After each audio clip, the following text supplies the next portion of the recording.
নমস্কার, আমাদের হেসেলে আপনাদের সবাইকে স্বাগত। আপনারা ভালো আছেন তো? আমরা সবাই ভালো আছি। আবারও এসে গেছি নতুন একটা রান্না নিয়ে। সিম্পলভাবে করব চিকেন কষা। তো চলুন দেখে নিই কী কী উপকরণ লাগছে। প্রথমে 500 গ্রাম চিকেনকে ভালো করে ধুয়ে নিয়েছি। তারপর 3টে মাঝারি সাইজের পেঁয়াজকে কেটে নিয়েছি। 2টো টমেটো কুচি কুচি করে কেটে নিয়েছি। এখানে নিয়ে নিয়েছি আদা রসুন পেস্ট। এখানে নিয়েছি হলুদ, জিরের গুঁড়ো, কাশ্মীরি লঙ্কার গুঁড়ো, নুন, গরম মশলা, কাঁচা লঙ্কা আর নিয়েছি আলু। আপনারা মাংসে আলু খান তো? আমাদের আলু ছাড়া কিন্তু মাংস চলে না। আর এখানে কাঁচা লঙ্কা আর একটা ফোড়নের জন্য শুকনো লঙ্কা নিয়ে নিয়েছি। তো দেখে নিই কীভাবে রান্নাটা করছি। কড়াইটা গরম হয়ে গেছে। এবার আমি তেলটা কড়াইয়ের মধ্যে ঢেলে দেব। তেলটা গরম হলে আলুগুলো দেব। তেল গরম হয়ে গেছে। এবার আমি আলুগুলো কড়াইতে দিয়ে দেব।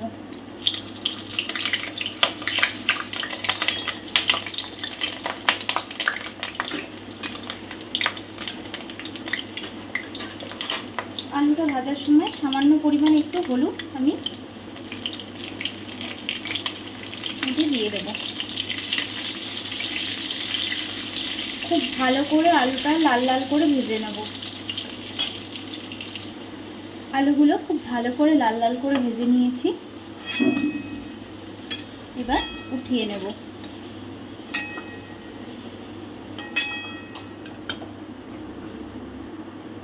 এবার তেলের মধ্যে একটা শুকনো লঙ্কা আমি দিয়ে দেব।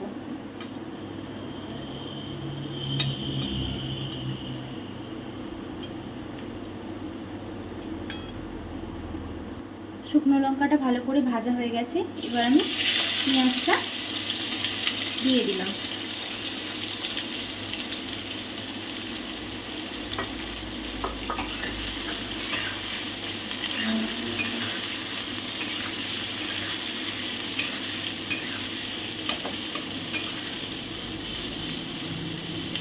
দিয়ে ভালো করে ভাজতে থাকবো। পেঁয়াজটা 2 মিনিট নেড়ে আমি এটার মধ্যে চিকেনটাকে দিয়ে দেব, যাতে চিকেন আর পেঁয়াজ একসাথে ভাজা হয়ে যায় আর টাইমটাও খুব কম লাগে। যারা ব্যস্ততার মধ্যে রান্না বান্না করতে হয়, তো তারা একবার এইভাবে চিকেনটা রান্না করে দেখবেন খুব তাড়াতাড়ি হয়ে যাবে আর খেতেও খুব টেস্টি লাগবে। কারণ পেঁয়াজ আর চিকেনটা একসাথে ভাজা হয়ে গেলে টাইমটা অনেকটা কম লাগে। অনেকটাই ভাজা হয়ে গেছে। এবার আমি এর মধ্যে সামান্য পরিমাণ নুন অ্যাড করব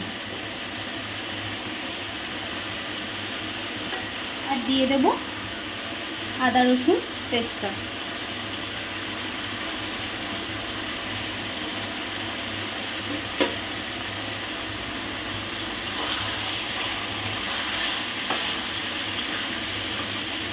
আদা রসুন পেস্টটা দেওয়ার পর 5 থেকে 6 মিনিট খুব ভালোভাবে হাই ফ্লেমে কষিয়ে নেব।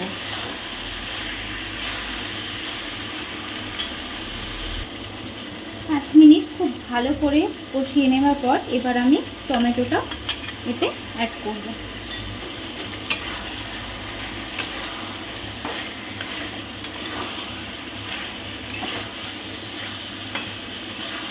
টমেটোটা অ্যাড করে 2 থেকে 3 মিনিট খুব ভালো করে একটু নাড়িয়ে নেব।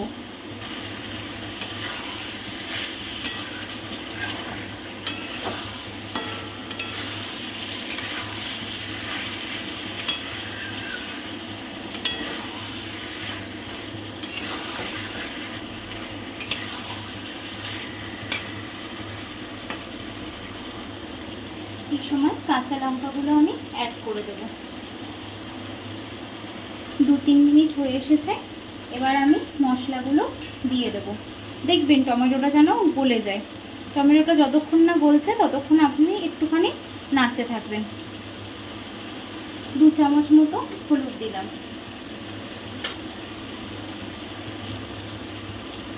1 চামচ দিলাম জিরের গুঁড়ো। তারপরে 1 চামচ হাফ চামচ দিলাম কাশ্মীরি লঙ্কার গুঁড়ো।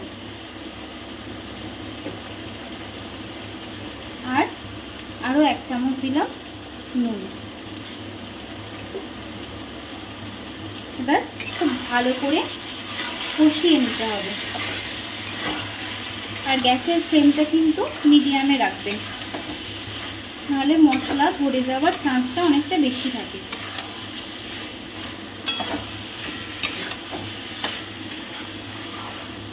কন্টিনিউয়াস কিন্তু নাড়িয়ে যেতে হবে।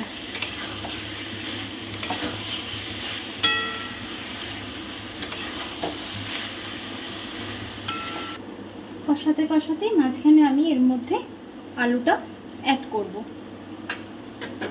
নাহলে আলুর মধ্যে তেল মশলা নুন কিছু ঢুকবে না।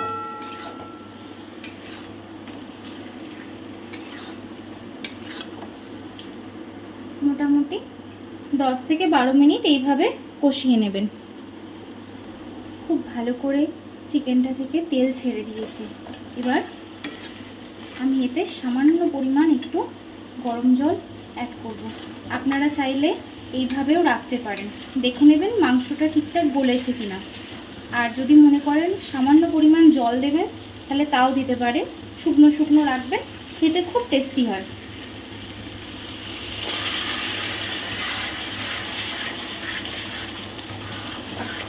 ব্যাস আমি এইটুকুই জল দেব।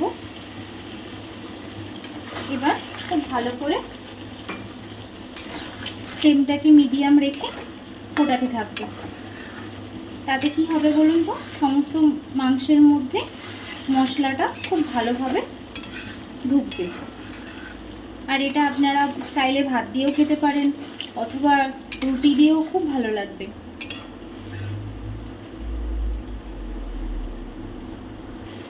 দেখুন একদম তেল ছেড়ে দিয়েছে মশলা থেকে। এবার আমাদের প্রায় চিকেন হয়ে এসেছে।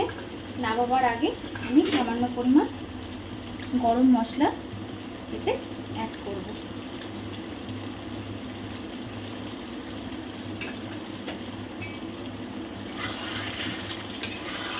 দেখছেন কালারটা কি সুন্দর এসেছে, আর অল্প একটু গ্রেভি আছে, যেটা আপনারা রুটির সাথে বা ভাতের সাথে সব কিছুর সাথে, লাচ্ছা পরোটা, নর্মাল পরোটা, লুচি সব কিছুর সাথে আপনারা এটা ট্রাই করতে পারবেন।